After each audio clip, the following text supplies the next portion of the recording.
It's Only Sport with Martin Devlin on the platform. Brought to you by One New Zealand. Let's get connected. Devlin, Untamed.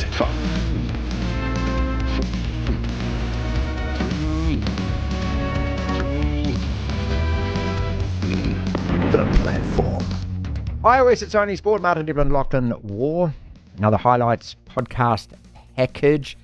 3 hours of sport every afternoon on the platform, condensed into this. Justin Marshall back from South Africa with many issues to discuss, including what changes should be made for the Bledisloe Test. Australia versus us. Kevin Campion on as we look forward to the NRL finals kicking off tomorrow night. Greg Rust. He's a motorsport presenter and commentator. We're building up to the Sandown 500 on Sunday, which is kind of the prequel to Bathurst, second Sunday in November. Costo's Corner, Jason Costigan going through game by game the NRL as he does every single Thursday with us. We went to Collingwood. Why? Tinky's Tavern. Why? Because the Ranfurly Shield arrived there today. First time ever that trophy has been in the far reaches of the Tasman region. So we phoned the publican, had a good chat to her as well. Caught up with Ryan Piper, assistant coach of Wellington, getting a couple of All Blacks back for that Ranfurly Shield match. Well, that is the topic of today's sermon too, because we start the show the same way every day, tablets in hand. I say gather my flock. It is time for some pontification. Good on you, New Zealand rugby at last. Let's go to the mountaintop. We live in an amazing, amazing world, and it's wasted on the crappiest generation of just spoiled idiots. Thank God, sense and sensibility has finally prevailed. 12 of our All Black players are available to play NPC this weekend. Why only 12? I would hope that they would just release all the best players for Tasman and Wellington and stack those sides with the stars that people want to go see. What an occasion that would be. And before you even start to debate about this, about workloads and player management and balancing the blah blah and conserving the wah wah, all of that is horse. Our players need to play. We all know that. They know that. Tell the sports scientists that and the boffins who sit there with their keyboards and work out percentages of biomass and whatever other bollocks that they actually calculate on and tell us that after X amount of minutes this guy's got to go off.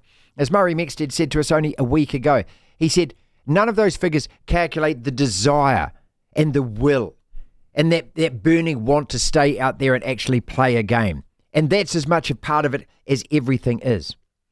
Our players need to play games like the Shield Challenge, games of consequence, of meaning, where a single mistake can prove so costly and create its own unfortunate history. The importance, the physicality, the urgency.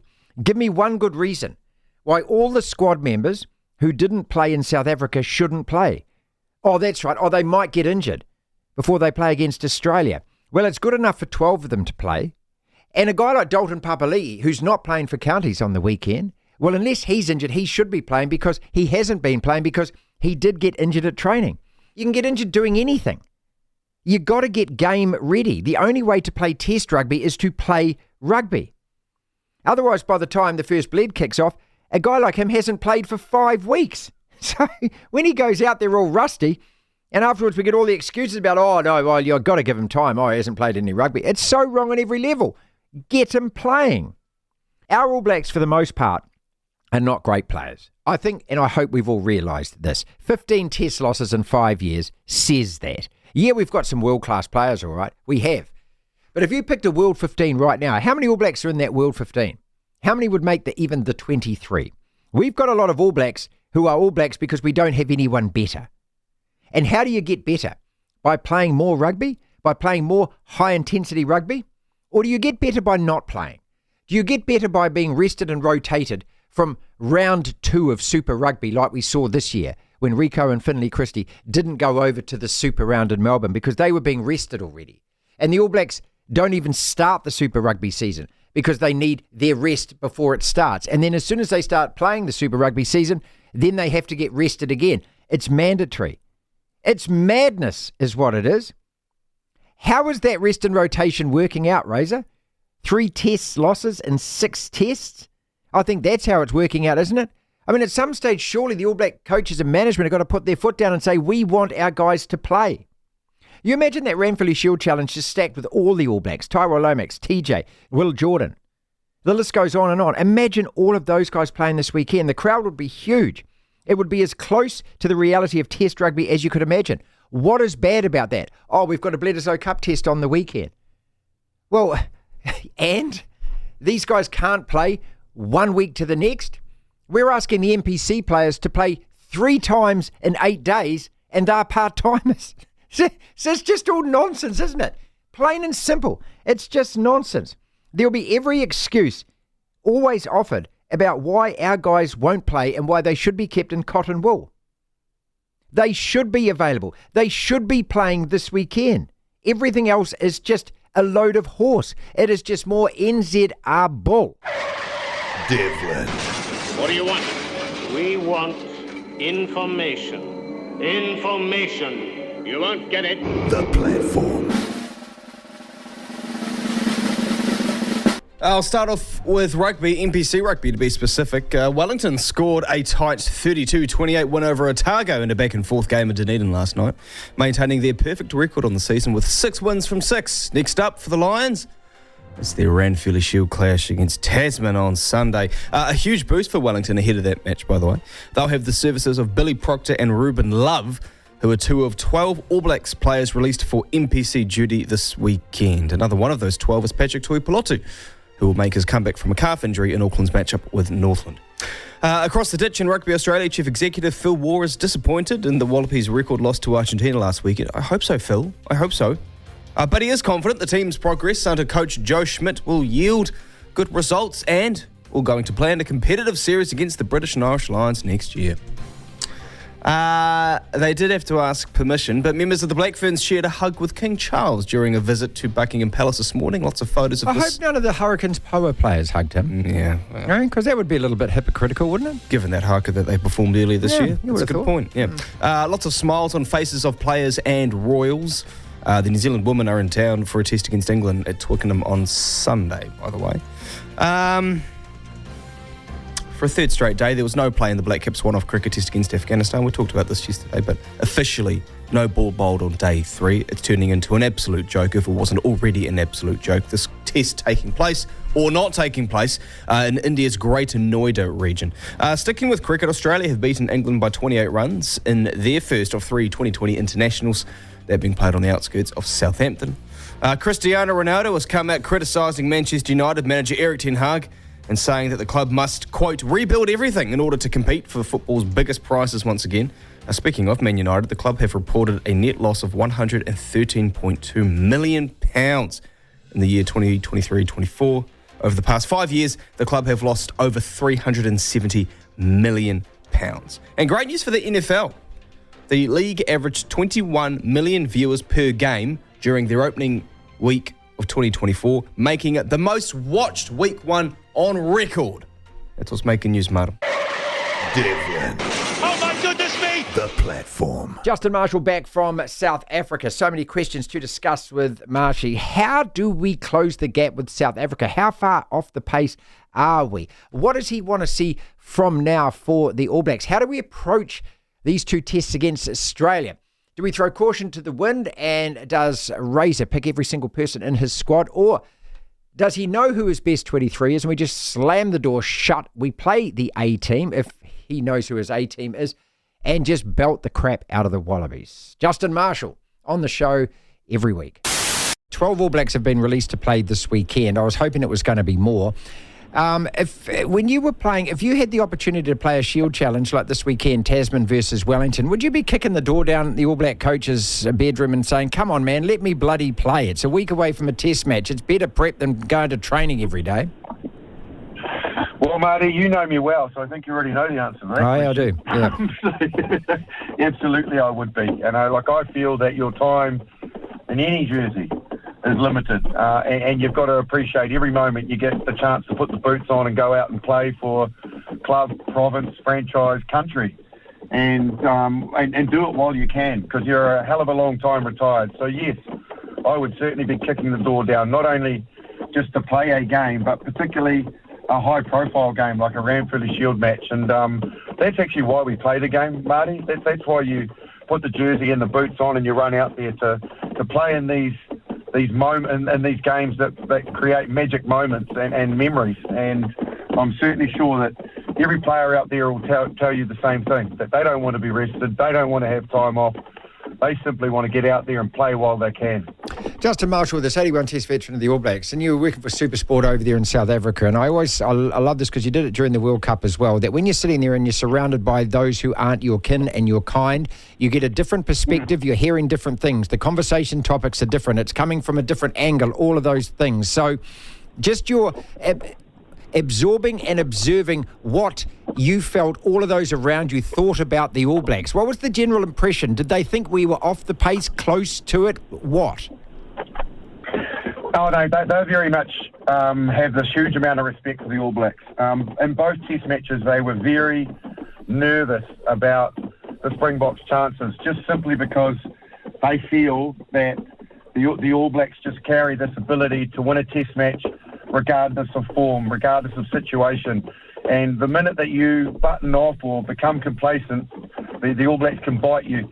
They don't buy into this fact that the All Blacks are struggling or the team is out of sync. They buy into the fact that the All Blacks are world class and will always be world class, and they have a huge amount of respect for our players and for our history, and they don't by any means take for granted the fact that when they enter into a Test match, even as favourites, that they're going to win it. So on all counts, they were very respectful, but very, I guess, anxious about the result. They certainly feel that across the park we've got firepower and we can hurt any team in the world. But they do also recognise that at this stage, with the transition that's happened post-World Cup, new coach coming in, that we are probably under pressure, not functioning like we usually do. But ultimately, all of those players that I worked with in Supersport, you're talking Jean de Villiers, Skulk Berger, Skulk Brits, those guys have been there and they've done that and they've been to the coalface before, John Smith.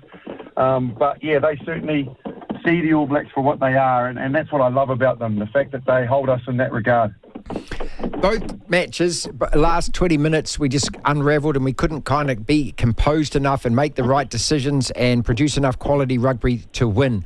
So what needs fixing straight away as far as you're concerned? Obviously, the Wallabies are a completely different opponent and things, but just in terms of being able to beat a side like South Africa, what do we need to be doing that we couldn't get done? Well, I think it's very obvious what we need to do in the last quarter, which is we need to regain our composure that we used to have and our ability to either chase a Test match or control a Test match through until that final whistle and win it when you actually should be winning it. And that's something that the team will only learn, you would hope, through going through these situations and rectifying a few things that they do, decision-making, pressure, the opposition, the referee, the situation that they're in, that next time they come across it, that they react differently. And you hope that they are learning that quickly, because you can't continue in the sort of micro minutes of Test matches, keep making errors that are costing you those games. So that's one area, but I think everybody can see that and everybody knows that. What I would like to see, the problem with us, Marty, against Australia is, and this is a fact, and it's not meant to be disrespectful, it's just simply the way that it is at the moment. We can out-physical Australia, so we can bully them. We'll hurt them in the scrum big time. We'll push them around the park. We're better at the breakdown than them. Their line-out's okay, but line-out rolling maul, they're incredibly vulnerable to. Like Wales scored multiple tries against them with good line-out maul. So in all those areas, it's kind of a false economy, because really where we haven't been dominant against maybe England, definitely South Africa, and potentially the Northern Hemisphere Test matches that we've got coming up, it'll give us a little bit of a false sense of exactly where we're at, because we can bully Australia. So we've just got to be careful that we don't overread that situation in terms of our physicality. The other thing I'd like us to do is answer some questions, Can Bowden Barrett actually start at 10 and make a difference to our attack? Are we able to look at the balance of our attack, and see whether or not another player can give us a little bit of different punch in the midfield. The back three, what is wrong with Will Jordan at the moment? Why is he not finding his way into the game? Is his best position wing? And that's hypocritical from me, because I've been banging the drum for him to be fullback, haven't I? But he did struggle at the weekend. So is it simply because the synergy's off? Playing two like-for-like wingers, and Jordan couldn't find his way into the game. Find out the answer to that question. Equally, are we able to play Artie in a different jersey? The performance of Wallace Satiti was outstanding. He's a genuine out-and-out number 8. He played 6 and played an incredibly great test match on debut, but he's a better player in the 8 jersey. So why not give him an opportunity to play there? Can Artie, like he always used to play, still play open side? And then we've got Blackadder and Samafini Finau and Kane and Papali'i to try and find maybe some rhythm in that back row where we function better. We have the ability to do that against Australia because we should be able to dominate them. But in saying that, I'm always wary of our neighbours across the ditch, Marty, because I've been bitten by them before when they've been underdogs big time against the All Blacks. So what I'm trying to say is I think we've got to be brave to try and answer a few of these questions, but make sure that when we do it, we're still very focused on winning the Bledisloe Cup back and making sure we're winning test matches and make sure it's not at any cost to that result. To hear the full interview, download the platform at the App Store. Via Platform Plus, you can go back and listen to the whole show and all of the interviews in full. V8s, mate. Piston pumping, engines pumping, Sandown. Now we're getting to the endurance events of the Supercars season. And this is where it all comes down to the combination between driver and co-driver. Well, you look at Brock Feeney and Jamie Whincup in that Red Bull car. Can anyone beat those guys? They won at Sandown last year. This is kind of like the prequel or the precursor to Bathurst. Greg Russ is a presenter, commentator, joined us for the very first time on the show to run his expert eye over what's going to happen on Sunday. The Gen 3 cars, they raced twice there last year. So a couple of parts to this question. How did they perform then? And it's a quick circuit. So, just putting those cars on this circuit. A lot of learnings in the space of 12 months for everybody. So I think, as is often the case when you bring in a new regulation or new formula, some get up to speed with them sooner than others. They're very different to the previous iteration of Supercars. So I think you'll probably see a bit of a closer contest here and a greater reliance on things that might break the rhythm. So someone looking for something strategically that might work in their favour. I haven't looked at the weather forecast. Often in Melbourne at this time of the year, you can get a shower. It can be a little bit on the colder side and so on. So Sandown might and has done over the years throw a little bit of that into the mix as well. So and it's just the most beautiful way to build up to the Bathurst 1000. It becomes this almost a form guide in some respects, but a very prestigious race in its own right. To win Sandown's a pretty cool thing. I kind of call it Queens before Wimbledon, if you can kind of make that comparison. The nice other thing analogy. Is, Greg, it's tempting to isolate and separate these because they're endurance, but obviously, these points still go towards the championship and everything else. So let's just blend those two. How much is it going to affect the race for those titles? Or do the drivers look at it and think, okay, I may not win the championship, but by God, if I get my name on this one, I get my name in Bathurst. Well, that's immortality in itself. Your question is really valid for me because of the way that we've seen the likes of a Chaz Mostert come into the mix, right? And we've outlined how many races are left in this series. So if you're a Will Brown, and you've got a really good partner in Scott Pye, the thought of winning the 500 is a huge carrot, a huge thing.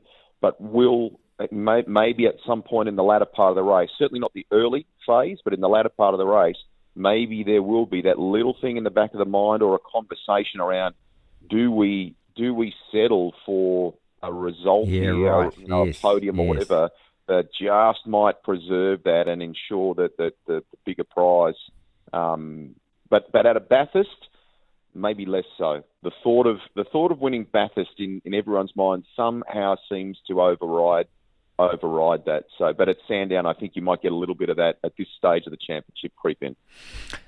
Talk to us about Matt Payne, the Kiwi boy, who's obviously partnered with Garth Tander. And again, I've got two parts of this. I just want your thoughts on Matt Payne. And then when I look at Tander, what just blows me away, mate, is that there he is. He's strolling all around the course and he's talking about the course. And then I see Jamie Whincup, of course, in his management role. And then these guys get back in the cars. My mind just goes all over the place with that. Hell, you're still good enough to get back in, and you still believe in yourself enough to get back in. So save that part for second, but talk about Matt Payne first. But then just explain that to me, because I just find it so weird whenever I see Garth wandering the track with a microphone and then he's behind the wheel. So Garth was a guest on my podcast only in the past few weeks, and we've talked about a lot of the subject matter that you're going to here. So firstly, on Matt Payne, immensely talented as a racer, but what we've loved seeing this year from him is the way that he's applied himself to become the all-round racer outside the car. He knows now that because it's an elite sport, because he's playing at a level now that is kind of well above anything he's done prior, what you've got to do outside a car as a disciplined athlete to ensure that when you get in the car, you can deliver is something that he's really worked very, very and continues to work very hard on. He's got a great understanding of that now, right? And with Garth, I'm glad you brought up the parallel almost with Jamie. He is providing to that Penrite team, that Grove Racing organisation, some very, very good insights in all areas of the business that have helped shape it, helped it grow, and it's another emerging force. So as a driver, he's lost nothing. He is the perfect combination for Matt. Matt at this stage of his career, and you watch them go this weekend and at Bathurst. They will we didn't talk about them before when you asked to outline a couple of contenders, if you will. They're 100% in that. Greg, how important are co-drivers and what is their role exactly? And when you get a guy like, these guys who are champions in their own right and have won everything in their own right, do they actually absorb playing second fiddle, and so they think, okay, this is what my job is? Are they that professional that they can put aside all of those kind of natural feelings that they would have of going hell for leather or something and saying, okay, no, this is my role?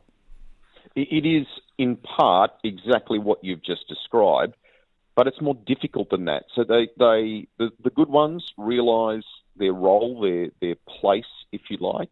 But the game is so competitive now, Martin. You have to be on the pace. You can't just be this add-on. So you've got to be almost malleable like that, right? You've got to be able to fit in with what the team need to do. You've got to be fast enough to at the very least match it if you're up against other co-drivers. And then there are times where you're out of sync and you're against the A-list regulars, and you've got to go toe-to-toe with them as well. So the what is required of a good co-driver now, that's what makes them so valuable. When you end up, if you're moving out of full-time driving and you're fresh from that and you're moving into the endurance driver space, that's what makes those guys so valuable, because their currency around knowledge of the cars and also the speed they can bring to the table makes them enormously valuable. To hear the full interview, download the platform at the App Store. Via Platform Plus, you can go back and listen to the whole show and all of the interviews in full. Devlin. Yes, can they do it? The Platform. Who wins it, mate? I will say either Will Brown or Scott Pye. They are the other Triple Eight car, or Chaz Mostert and Lee Holdsworth. One of those two. So you're not going for Feeney and No. and Whincup? I mean, they could. Will Brown has been the most consistent driver this year. He hasn't won the most number of races, but when he hasn't won, he's been on the podium or in there or thereabouts. Chaz Mostert's found some form in the last couple of months. I'm so looking forward to it. Do you know why? Because I just think that I want to see this amount of laps, because we're all building up and gearing up for Bathurst, and this is the biggest indication. Those 25 lappers or 60 lappers and then the 7, they aren't an indication. How reliable is that car? How good is your crew that actually prepares that car? And we'll get more of an indication this weekend. Sandown, Supercars. Actually, just quickly, because you've always you do have to look at the co-drivers. The fact that Matt Payne, who has been good the last year and a bit, and he's picked up as the season's gone on in terms of his results. He's got Garth Tander. Well, that's good, isn't it? What's incredible? He's the best co-driver to have in the field. He's better than Whincup. Well, the one thing that Garth Tander's done, Whincup's got a dark history with endurance races. He's won 4 Bathursts, he's won a lot of Sandowns. That's not that dark.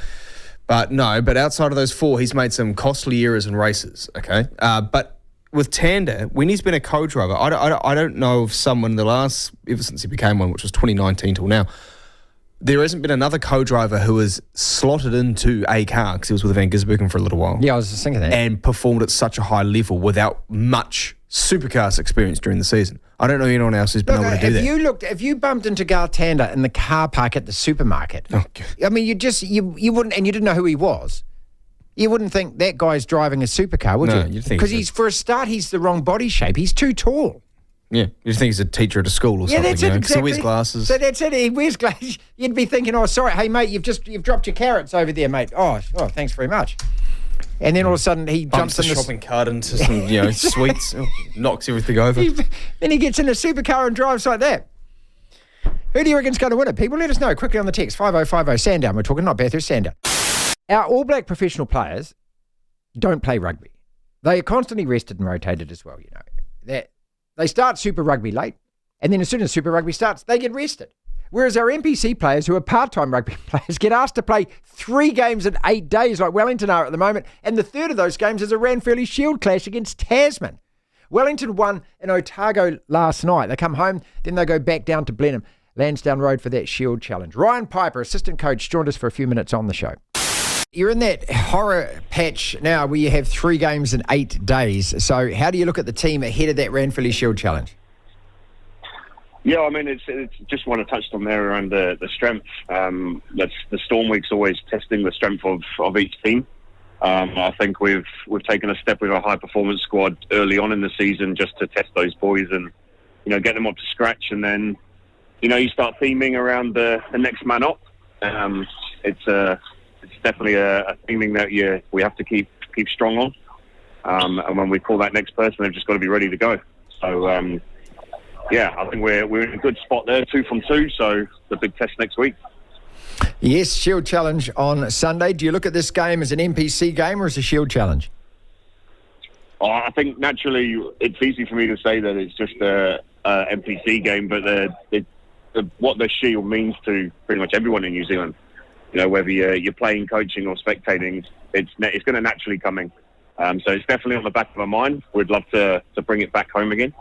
There's some unfinished business there in regards to losing to Hawke's Bay last year with that. So, naturally, it's going to be a massive part of the game, but we just have to stay focused and true to our systems and back ourselves there. You get 2 All Blacks back, Billy Proctor and Ruben Love. Are you allowed to select the guys that come back? How does it all work? Yeah, absolutely. I mean, it's definitely up to us how we play that. We talk to the All Black coaches and selectors around what they're looking for as well in regards to minutes and things like that. But we're literally just we're about to board in 10 minutes back to Wellington, and then we'll have our coaches meeting around what that looks like. Well, when you say that they tell you how many minutes, like what? So how does that go? Do they actually dictate these guys are only allowed to play a certain amount of time? No, it's more of a conversation. So they would say, look, we're happy for them to play 80, or we'd only like them to play 60. The conversation happens, and then ultimately it just whatever falls out the end. Do you have to select those players? No, we don't have to. But naturally they've got to be top of the conversation, eh? And what about the rest of them? What about you guys like Geordie Barrett, TJ, those guys? Are you allowed to request those guys? Oh, we can certainly request, but yeah, no, it's ultimately what we're told has been released is what we work with. All right. So in terms of your preparation then for Sunday, what happens? I mean, do you actually do much training between now and then, or are these games just coming so thick and fast you can't squeeze in both? Yeah, that's it, Marty. We've only got Friday as the full day training, and then the Saturday will be just a light captain's run going into the game on Sunday. So Friday's pretty much just our full day, but it'll be relatively light, and it'll just be around our systems and procedures.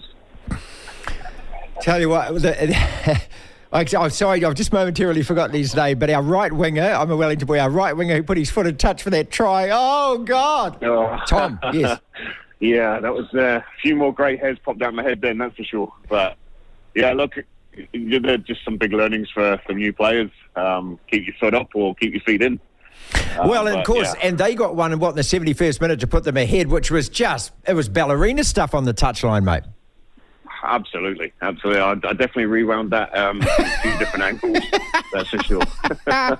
Oh, look, it was a thrilling win. Congratulations on being unbeaten so far. All the very best for the Shield Challenge too. It's going to be a hell of an encounter at Lansdowne Road in Blenheim, which is the spiritual home, as everyone will be telling you, of Marlborough defending that Shield in the 70s.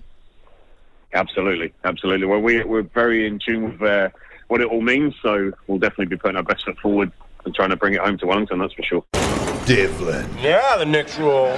The platform. To Collingwood we go. Beautiful Golden Bay. Now, I used to live in Motueka, so going over the hill was always an absolute treat. And the owner of the Collingwood Tavern, Tinky's Tavern, is Renee Swan, and that's where the Ranfurly Shield is right now. Hello, Renee. Welcome to the show.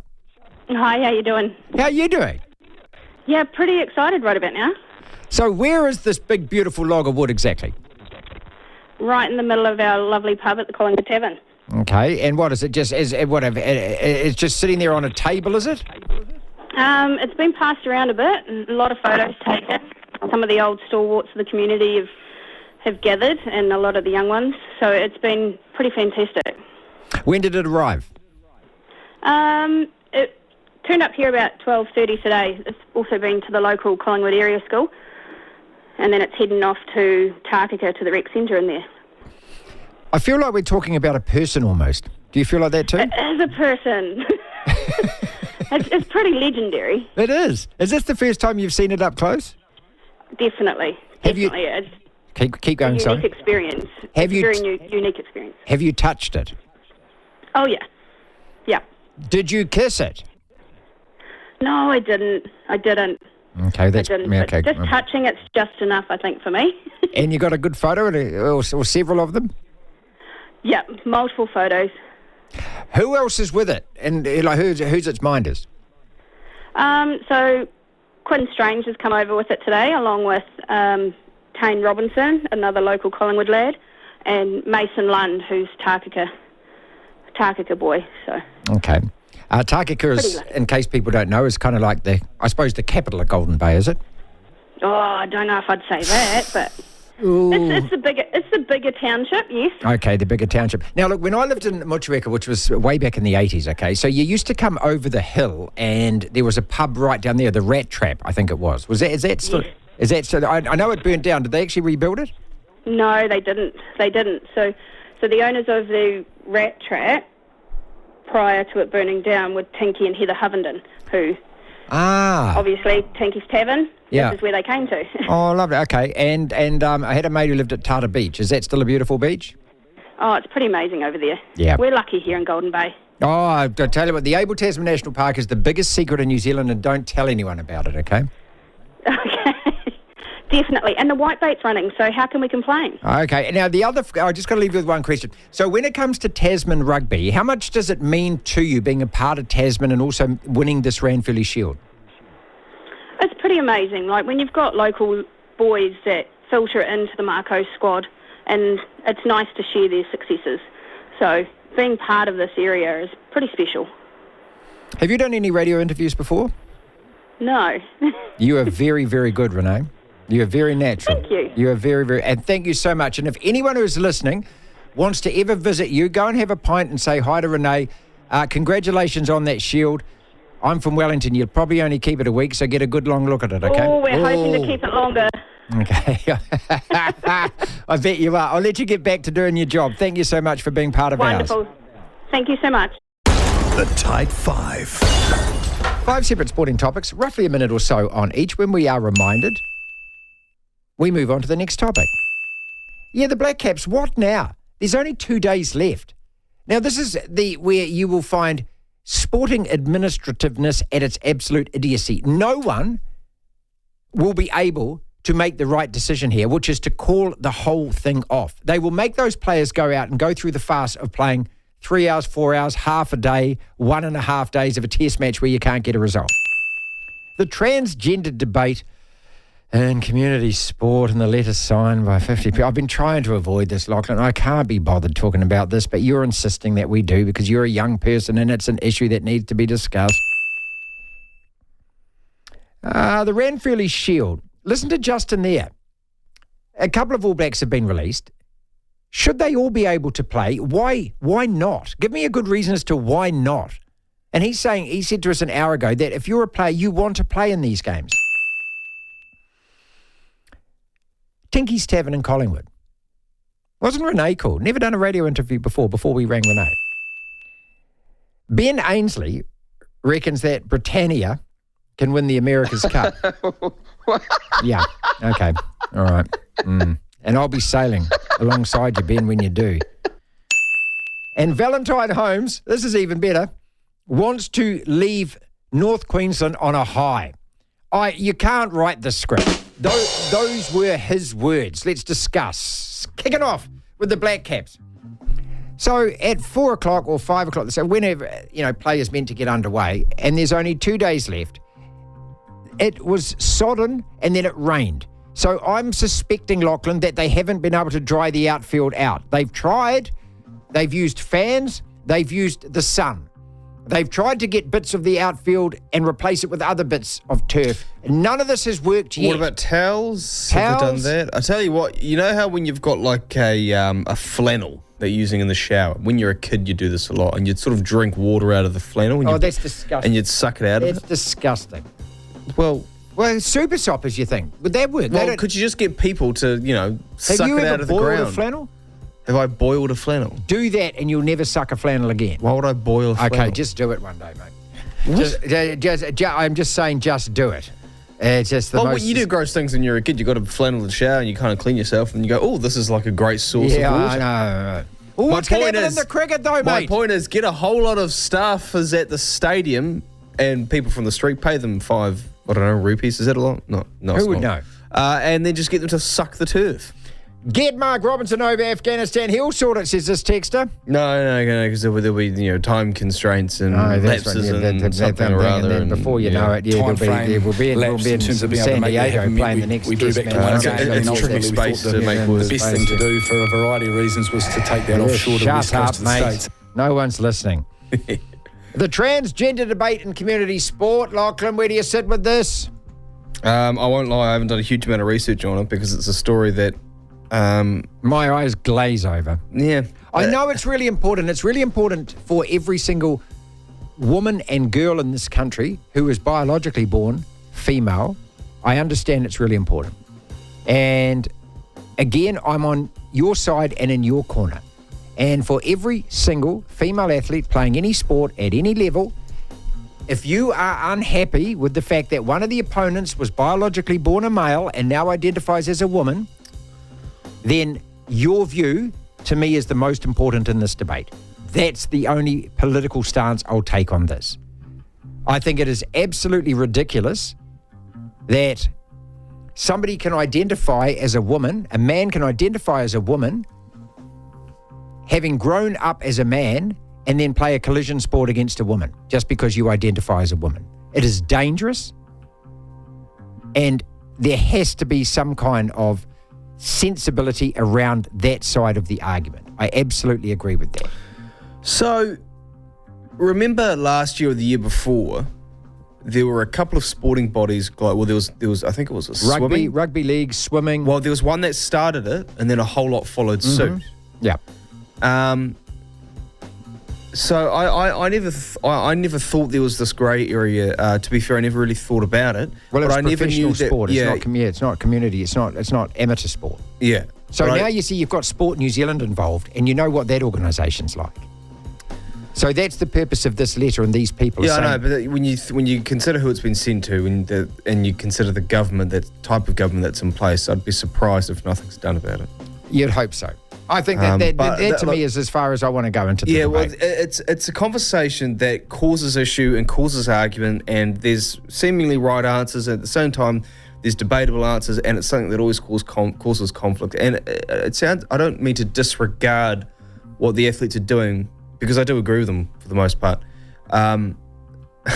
this sounds incredibly, maybe even rude and selfish. As a sports fan, it's just something that as soon as I see the headline, I go, same. It feels like something that causes more argument and issue and actually never really gets solved with smart people in charge. Why were Otago playing Wellington at Forsyth Bar last night in the NPC? How much does it cost to open that stadium up for an NPC game when no one turns up? Should that be played at a different ground? The answer seems pretty obvious, doesn't it? It was a cracking game last night, though. And I suppose the other issue we want to talk about is should the All Black players be free to turn out for their provincial sides this weekend? 12 have been released, Lachlan. So what is the go with Dalton Papali'i? And no one asked this question when they were in South Africa. He was injured. Was he fit to play? He wasn't listed as injured for that second test. Therefore, that implies he was ready to play. And now he doesn't play again this weekend. Is he injured or not? I don't know. But Noah Hotham hasn't been released to play either, which is a strange one. So by the time, if one of the halfbacks goes down, he has to play against Australia. He hasn't played for 5 or 6 weeks. He hasn't played since Fiji. Yeah. I mean, how is that good? I don't get it. I just don't understand why all of the provinces should not have access to all of these players. We're playing Australia in a week. What would be better preparation than a good, hard physical hit out for your province? I mean, on tour, they used to play Wednesdays and Saturdays. Yeah, this is the way that the game is run these days. No, it's run by idiots, mate. Yeah, no, but this is the way it's being run. This is the problem. Let's stop this. It's not going to stop. How? What do you mean how? How do we stop it? But you can't. By shouting louder. No, this is the thing. I mean, I love arguing and debating about these things, but we've been doing it for a long time, and nothing gets done. Nothing gets done. Shouting against the moon. Did you like meeting Renee Swan from TVC? She was great. Would you go there and have a beer after listening to Renee? I love rural taverns. Oh, they're rural fantastic, pubs. I love them. Yeah. There was one I haven't been to. Okay, when you go to a rural pub, buy a jug. Yeah. Okay, don't go in and buy a bottle of Peroni or whatever it is. Buy a bloody jug out of the tap. Yeah. Okay, first rule. And if they've got a pie in the pie warmer, get one of those as well. I went up to this isn't rare. This is a bit of an upscale, I guess, one. But I went up to Mangawhai earlier this year. Pub, that's a great the pub up there, which is great, which is by the water, and it's got this beautiful outdoor sort of lawn area. And then this was a bit more sort of dodgy rural, but it was one. It's one not the Corrigan Tavern, but it's a tavern sort of in that area, in the Coromandel. And it was great. It had bikie men. It had just really understated sort of decor, and I had a jug. You had a jug? Okay. It was great. I love those. You identified as the Ponsonby twat that was in the corner? Yeah, but I was wearing shorts, a plain t-shirt and jandals, and it was the middle of summer, and so it did fit into an extent. I didn't have sort of, if you have lace-up shoes in that type of place in summer. Okay, don't go in there wearing those shoes with no socks, mate. I mean, for God's sake. The only toed shoes that you can wear, if that makes sense, not open-toed shoes, but toed shoes that you can wear, closed-toed, that's what I'm looking for, are gum boots. Yeah, that's the only thing. Okay, yeah, I think we all agree on that. But all right. Val Holmes wants to leave North Queensland on a high. Yeah. I love this headline. I mean, you can't write a script like that. What, do you mean like your Instagram post last year, do you, Valentine? I'm only mentioning that story so I can obviously drop that line in. Oh, sorry, did I just say drop a line in? And Ben Ainsley... that was good. Ben Ainsley says that Britannia are going to win the America's Cup. Oh, Ben... It's open mic night, mate. Come on down. Ladies and gentlemen, it's Ben Ainsley. To be fair, he said we've got the potential. He said we've proved doubters wrong and we have the potential to win. Ben, get through to the final of the LVC before you even start this stuff, okay? Devlin. NRL finals time kicking off tomorrow. 4 games. Is there going to be any upsets? Because you look at the fixture list and you think, maybe. Is it a real upset if Manly in 7th beat the Dogs in 6th? What about the other 3? They all look gimmies, don't they? Penrith to beat the Roosters with Nathan Cleary back. Melbourne Storm to take care of business against Cronulla. And then the Cowboys. Newcastle with their big trip up the coast to play in Townsville. Our expert today, he's won grand finals before. He's a Warriors legend and a big favourite of the show. Kevin Campion. Panthers versus Roosters. How do you see this one? Is it all about Nathan Cleary? Mate, I think it's a big boost that the Panthers have got Nathan back. And you look at the Roosters side, they've lost some really key players over the last fortnight. So, look, I'll be predicting that the Panthers will go on and win that, and convincingly too. I think I think they'll be just too excited to have Nathan back, and they play their best footy when he's back in that team. Kevin, how much does home advantage count in a game like this one? They're both Sydney clubs, but it's Penrith, foot of the mountain. Look, I don't think the home advantage would count for much in this particular game. But look, the Roosters had a great win last week. The Panthers had a great win. It's going to be a cracking game. Storm versus Sharks, 6:05. This is New Zealand time on Saturday. The Melbourne Storm just sweeping all before them this season. Can you see an upset here? No. I can't see an upset, mate. No. Look, I think they've been, obviously they're minor premiers. They've been the form team all year. Look, and they just keep on winning, and with key players out too. So they've had a really successful year, and I can't see the Sharks, putting many points on. This Melbourne Storm side, he's brilliant, isn't he, Craig Bellamy? I mean, if you want to listen and just, the master coach, it's this year, as you say, managing all those players that he hasn't had. Let's not forget Cameron Munster hasn't been there most of the year amongst other players. And then he rests them all 2 weeks out before the finals. Then he brings them all back, knowing if they win this game, they've got another week off. It's just kind of like he's putting all the chess pieces together, it feels like. Yeah, well, he could afford to do that. I think that's the position they were in, and I would do it too if I was a coach. I'd be resting my key players, especially Jerome Hughes. He's had a huge year, he's a very influential player on that side. And look, I expect Melbourne to win convincingly against Sharks. Yeah, the Sharks have just been a bit inconsistent for me. I know they're in the top four, but just a bit too inconsistent. They've lost to sides that I would have expected them to win easily, and they just haven't come up with the goods. But the Melbourne Storm are a quality side, mate. I don't think they'll trouble them too much. Well, if those two finals go to plan, and those are the top two seeds, they both get a week off, and then they play, of course, the following weekend. And so it's going to make it harder and harder, isn't it, for anyone else to beat them? So we go to Saturday night, and this one's a real humdinger. The Cowboys, who just took care of the Dogs big time last week, and a Newcastle side finding form at the right time. But is it a step too far to go to Townsville and win? Yeah, it's a big ask to go to Townsville, Newcastle. And again, so inconsistent. Newcastle just scraped into the eighth. Look, I can't see them beating the Cowboys up there. And I think most of their star players up in Townsville are ready to go. So, yeah, look, I can't see Newcastle moving any forward into the finals. All right, that's 3 out of 3 so far to the Seagulls, mate. Bulldogs versus Seagulls then on Sunday night, 6:05 New Zealand time. Great way to wrap up the weekend. Look, a Doggies side, 5 in a row. They've lost the last 2, though, and Manly got belted last weekend as well. Is this the one where, and it wouldn't be that much of an upset if 7 beats 6, is it? No, well, it's not much, but, I think I've been really impressed by the Dogs, where they've come from. Especially last year, didn't make the 8, and they've been really consistent this year. Look, I don't know what's, they got away from what they have been doing best, and that's defending well in their last 2 games. Look, it's a flip the coin, this one. I don't know how they will handle finals football either. The Dogs, it's been a long time since they played finals. Manly, they can beat top teams, so it's going to be. This is probably going to be the match of the round. But look, I would just go for the Dogs because they've been a more consistent side for the year. One of the Warriors' favourite sons, of course, he won grand finals with Brisbane as well and played for Queensland.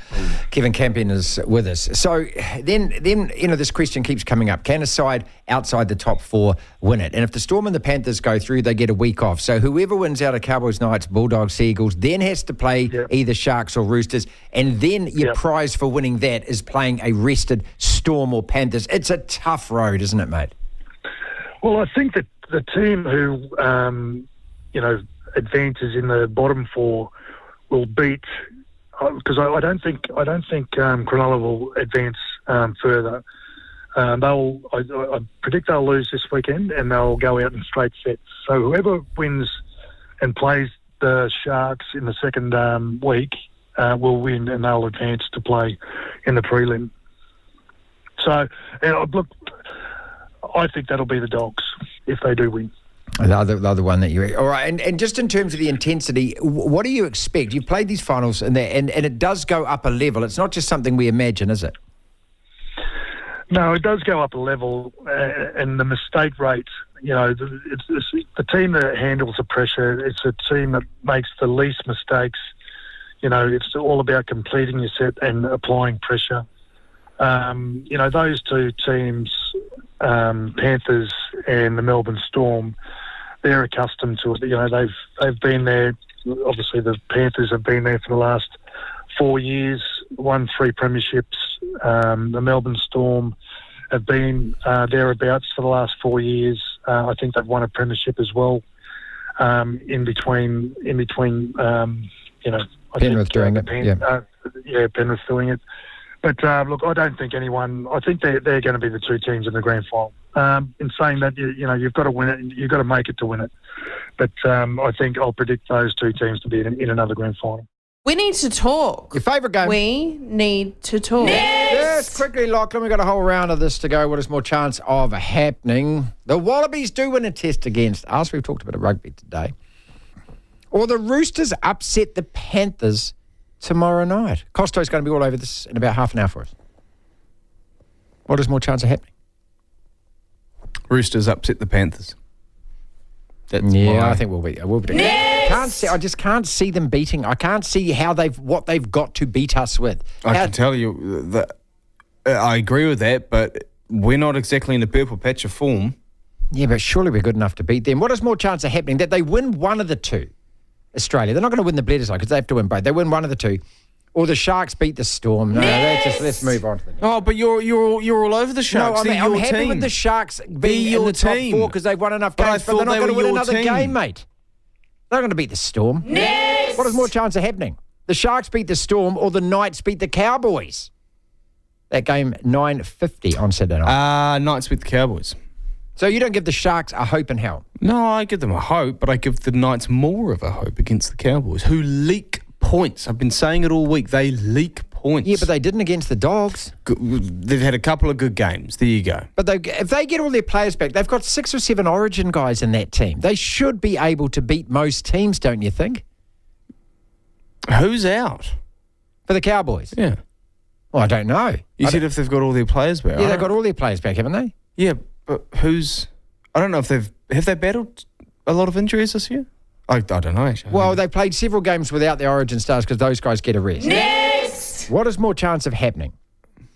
The Sharks beat the Storm or Manly beat... Oh, that's obvious, isn't it? Manly beat the Bulldogs, of course. Well, what is more chance happening? The Wallabies win a test in the Bledisloe or Manly beat the Bulldogs. Would that be considered an upset? I don't see how 7 beating 6 is an upset. Bulldogs have had a better season, though, I think. Marginally. Yeah, but I think people are focusing a little bit too much on those last 2 results. One of them actually, that's to be called fair. Form and momentum, To be fair, one of those last 2 results was against Manly. The only difference between the two sides is the draw. I still think... 13 wins to 12 wins. I still think that... Can I give you 2 teams? I'll give you 2 teams. Go on. 2 teams. The Cronulla Sharks in 2016 lost 4 of their last 5 in 2016. Right. They did too. They were top of the table, fell down to 3rd. Yeah, they did. And they won the premiership. They won the premiership. Okay? Yep. And in 2006, my Broncos... Yes. I don't lost their last 4 games, 5 games? We won our last 2, but we lost 5 prior to that. Mm-hmm. So we lost 5 of our last 7 regular season. But we also lost our first finals game. And you know what happened? We then won 3 in a row on the road away from Brisbane to win the premiership. So teams do it. That's our podcast for today. Thank you so much for listening. If you want to listen to the entire show, 1 till 4, Monday to Friday, download the Platform app, and via Platform Plus, you can go back and listen to whatever shows over however many weeks at your leisure, at your listening pleasure.